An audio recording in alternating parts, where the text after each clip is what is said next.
Assalamualaikum warahmatullahi wabarakatuh. Selamat siang Pak. Perkenalkan, nama saya Abdurrahman Al-Farisi dengan NIM 24091116055. Pada kesempatan kali ini saya akan mempresentasikan hasil dan pembahasan tentang tema yang kami pilih, yaitu peran sistem informasi manajemen dalam meningkatkan efisiensi operasional perusahaan. Selanjutnya saya akan mempresentasikan tentang pendahuluan. Perusahaan seringkali mengalami kendala dalam pengelolaan persediaan dan data pelanggan. Banyak perusahaan belum mengimplementasikan IRP atau Enterprise Resource Planning. Karena itu dibutuhkannya investasi ke dalam teknologi informasi. Misalnya di sektor-sektor yang membutuhkan seperti manufaktur, kesehatan, dan lain-lainnya. Misal di sebuah kesehatan, di mana kita bisa dengan IRP kita bisa melihat rekam medis dan bagaimana sih perawatannya selanjutnya di manufaktur. Dengan menggunakan teknologi informasi, kita bisa melihat bagaimana cara kita menghilangkan human error dan juga meningkatkan efisiensi baik secara biaya maupun operasional. Selanjutnya ada sistem informasi. Kenapa saya masukkan sistem informasi? Karena sistem informasi adalah fondasi dari Sistem Informasi Manajemen atau SIM. Sistem informasi adalah teknologi yang digunakan untuk mengelola data dan mendukung pengambilan sebuah keputusan, biasanya dalam suatu organisasi. Nah, tujuannya adalah dengan mengurangi kesalahan manusia serta meningkatkan produktivitas. Contoh peranan TSI dapat ditemukan dalam sektor manufaktur seperti yang saya bilang tadi, keuangan dan kesehatan. Dengan pengurangan, misal di sektor manufaktur, kita dapat melihat pengurangnya human error. Di keuangan kita juga dapat melihat semakin rendahnya tingkat korupsi dapat dilakukan, dan di bidang kesehatan seperti yang saya bilang tadi, kita dapat melihat rekam medis dari pasien yang kita ingin rawat. Selanjutnya ada Sistem Informasi Manajemen atau SIM. SIM definisinya adalah kumpulan sistem informasi yang mengelola data dan mendukung perencanaan dan pengendalian. Tantangannya biasanya adalah keterbatasan infrastruktur dan kesediaan SDM atau sumber daya manusia. Nah, banyak perusahaan yang masih belum bisa memiliki infrastrukturnya untuk mengimplementasikan IRD atau Enterprise Resource Planning, maksudnya IRP, dan untuk SDM-nya juga belum melakukan training untuk melakukan hal-hal tersebut. Lalu manfaatnya yang dapat dimiliki oleh perusahaan, pertama, integrasi data antar departemen. Jadi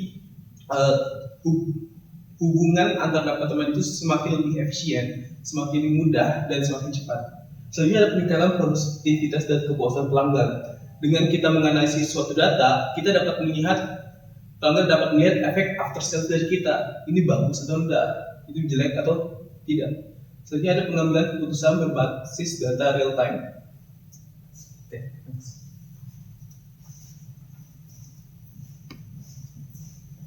Selanjutnya ada komponen sistem informasi manajemen. Pertama ada DBMS atau Database Management System, yaitu untuk mengelola dan menyimpan data perusahaan serta secara sistematis. Disinilah nanti data-data perusahaan akan disimpan untuk pada akhirnya dikelola untuk tujuan tertentu. Selanjutnya ada perangkat lunak aplikasi, yaitu untuk membantu dalam pengelolaan data dan pengambilan sebuah keputusan. Selanjutnya ada infrastruktur teknologi informasi, yaitu mendukung operasional suatu sistem melalui hardware-nya. Selanjutnya ada sumber daya manusia atau SDM. Di sini karyawan yang memiliki suatu skill atau kemampuan untuk berintegrasi dengan teknologi informasi atau Enterprise Resource Planning adalah perangkat lunak yang mengintegrasikan proses bisnis agar lebih cepat, efisien, dan efektif. Manfaat IRP. Pertama, ada meningkatkan kinerja perusahaan. Kita tahu bahwa dengan hanya mengandalkan human labor, itu bisa terjadi namanya human error atau kesalahan manusia.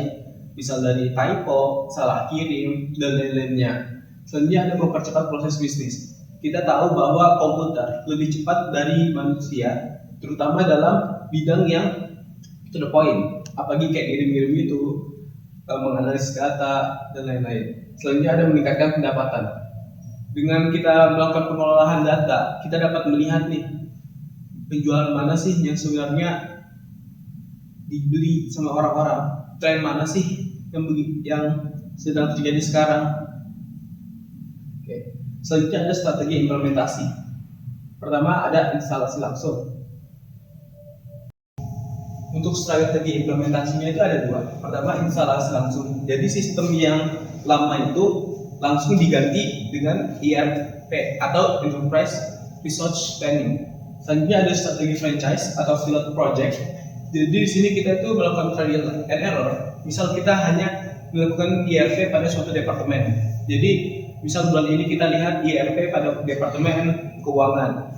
Jadi kita cek dulu dalam satu bulan ini adakah peningkatan dengan menggunakan ERP, baik dari efektivitas ataupun efisiensi. Next. Selanjutnya ada efisiensi operasional. Efisiensi operasional adalah kemampuan sebuah perusahaan untuk menghasilkan output maksimum dengan memanfaatkan sumber daya yang seminimal mungkin.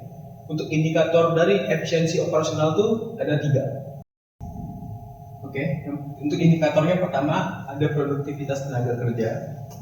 Berarti dengan kita melakukan efisiensi operasional, adakah sih korelasinya dengan produktivitas tenaga kerja? Jangan-jangan dengan kita melakukan efisiensi operasional, malah produktivitas tenaga kerja akan semakin turun dan mengeluarkan hasil yang tidak maksimal. Selanjutnya pengurangan biaya operasional. Dengan kita mengurangi biaya operasional, jika kita berhasil menggunakan efisiensi operasionalnya, maka diharapkan bahwa produktivitasnya akan tetap ataupun naik. Selanjutnya ada responsif terhadap perubahan pasar. Selanjutnya akan dibahas hasil dan pembahasan berdasarkan penelitian yang kami lakukan sebagai kelompok. SIM memberikan dampak positif terhadap efisiensi operasional suatu perusahaan. Berikut adalah hasil pembahasan tersebut. Pertama ada manfaatnya, manfaat dari SIM. Pertama ada otomatisasi proses bisnis. Dengan kita mengimplementasikan bidang teknologi informasi, kita dapat melihat bahwa komputer itu tidak sama dengan manusia. Mereka itu bisa bekerja 24 jam sehari, 7 hari seminggu, dan tidak membutuhkan sebuah istirahat. Selanjutnya ada integrasi data antar departemen. Dengan kita mengimplementasikan sekali lagi teknologi informasi, kita dapat melihat efisiensi integrasi data antar departemen. Kita dapat melihat bahwa hubungan antara departemen tersebut dapat menjadi semakin kuat karena dibantu dengan teknologi informasi yang dapat mengirim sebuah informasi lebih cepat dan lebih akurat. Selanjutnya ada pengambilan keputusan cepat dan akurat, seperti yang saya sebutkan di bagian sistem informasi tadi, bahwa teknologi informasi berfungsi sebagai ada 2, yaitu untuk pengolahan data, dan keduanya adalah mengambil sebuah keputusan. Nah, di SIM ini dapat mengambil keputusan dengan cepat dan akurat dengan bantuan teknologi informasi. Selanjutnya ada tantangan-tantangan yang dimiliki oleh SIM. Pertama ada kebutuhan infrastruktur yang memadai. Kita tahu banyak perusahaan yang masih belum bisa memiliki seperti 4 tadi yang saya bilang, kayak misal DBMS atau database management system, softwarenya, smartphone-nya, sama brandware-nya juga mungkin masih belum memadai untuk teknologi informasi untuk diimplementasikan di perusahaan mereka. Selanjutnya ada pelatihan SDM, yaitu brandware-nya. Banyak sekali pekerja yang belum di-training untuk bisa menjalankan atau berintegrasi dengan baik dengan teknologi seperti sistem informasi. Selanjutnya resistensi karyawan terhadap perubahan. Oke, thanks. Baik, thank you. Baik, terima kasih. Sekian presentasi dari saya. Kurang lebihnya mohon dimaafkan. Wassalamualaikum warahmatullahi wabarakatuh.